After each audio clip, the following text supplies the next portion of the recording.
Di seri pembelajaran kedua ini, kalian akan belajar bagaimana cara melakukan unit testing ya yang sederhana di Laravel 8, teman-teman. Sebelum kita memulai, pastikan kalian sudah menginstall Laravel, baik kalian gunakan Laravel installer atau kalian gunakan Composer, teman-teman. Selamat mencoba. Di sini saya menggunakan versi 8.8 ya. Oke, teman-teman, sekarang kita bahas di sini terdapat sebuah folder test ya. Kalian bisa lihat ini adalah default ketika kalian menginstall Laravel. Nah, apa sih perbedaan untuk yang feature dan unit? Untuk yang feature ini artinya kalian melakukan testing secara komplit ya, secara lengkap, secara sempurna. Sedangkan dari sisi unit ya, dari folder unit ini kalian single unit untuk testingnya ya. Artinya fiturnya tidak terlalu banyak, single unit. Oke, teman-teman, kita buka dulu filenya. Kita geser dulu agak ke kanan sedikit dan saya perkecil. Nah, di sini kita lihat ada file ya, example test. Lalu di sini ada example test.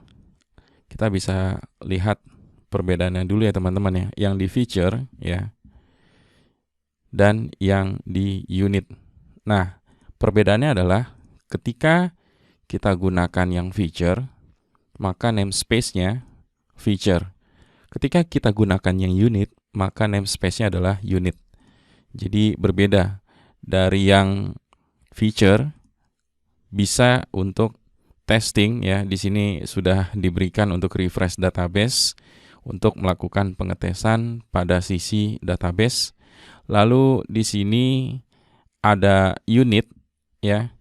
Unit ini small unit testing, artinya tidak terlalu banyak dan hanya berfokus pada function atau method, karena seperti itulah yang dikatakan oleh Laravel di official resminya ya, di dokumentasinya.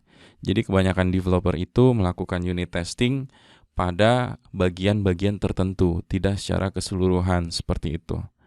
Oke, teman-teman, sekarang kita akan coba di sini masuk dan buat ya sebuah PHP unit testing.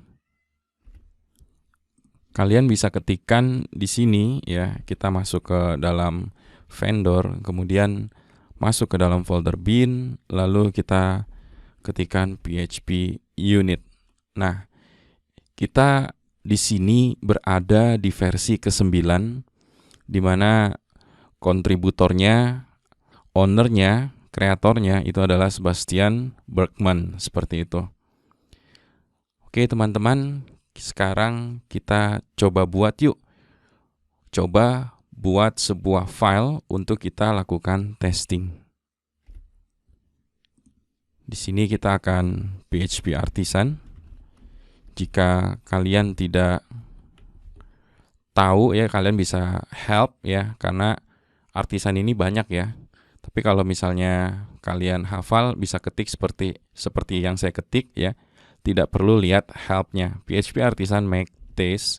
Kita akan buat di sini misalnya first test ya, artinya kita coba buat yang sederhana, yang simple ya, kita lakukan untuk yang pertama kali. Ini bebas ya, teman-teman ya. Nama kelasnya ini kita bisa buat simple ya, simple test. Kita bisa buat app test, bebas. Di sini first test minus unit. Seperti ini ya. Jika sudah, kalian ya klik tombol enternya. Test created successfully. Oke, teman-teman, yuk kita lihat hasilnya seperti apa di sini. First test.php. Nah, ini ya, total ada 8 baris program yang di-generate secara otomatis. Seperti itu teman-teman.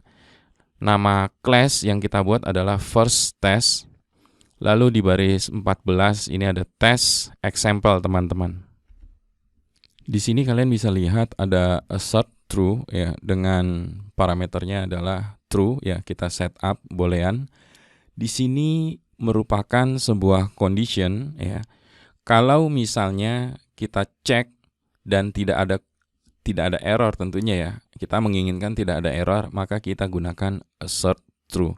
Kebalikannya ada assert false, maka kalian set up false ketika kalian menginginkan terjadinya pesan kesalahan atau error, teman-teman. Oke, teman-teman, kita jalankan yuk. Setelah kalian tahu, kita akan jalankan. Kita ke vendor lagi ya, teman-teman ya. Di sini vendor, kemudian masuk ke folder bin, lalu masuk ke PHP unit, lalu tekan enter, teman-teman. Nah, di sini kalian dapat melihat yang sebelumnya ada 2. Ingat, di sini sebelumnya ada 2 ya. Menjadi 3. Kenapa? Karena kita telah menambahkan sebuah class bernama first test, teman-teman. Jadi 3 yang kita lakukan unit testing telah dijalankan secara sempurna, artinya sudah 100%. Di sini kalian bisa melihat ya time loadingnya dan memori yang digunakan, teman-teman. Oke, apa jadinya kalau kalian di sini set false? Lalu di sini kalian jalankan, kalian akan failure ya, kalian akan gagal. Kenapa? Di sini juga dikasih tahu di baris 16 seperti itu. Karena di sini true. Oke, kita jalankan lagi. Apa jadinya kalau misalnya di sini kita ganti lagi jadi true? Gagal. Nah, ini adalah kondisi ya, di mana kalian menginginkan true or false ya, di mana kalian menginginkan sebuah kondisi yang resultnya itu adalah boolean true or false. Nah, di sini default dari Laravel menggunakan assert true. Oke. Kita clear dulu, teman-teman. Baiklah, teman-teman. Semoga bermanfaat ya untuk kalian yang sedang belajar PHP unit testing, khususnya di Laravel 8.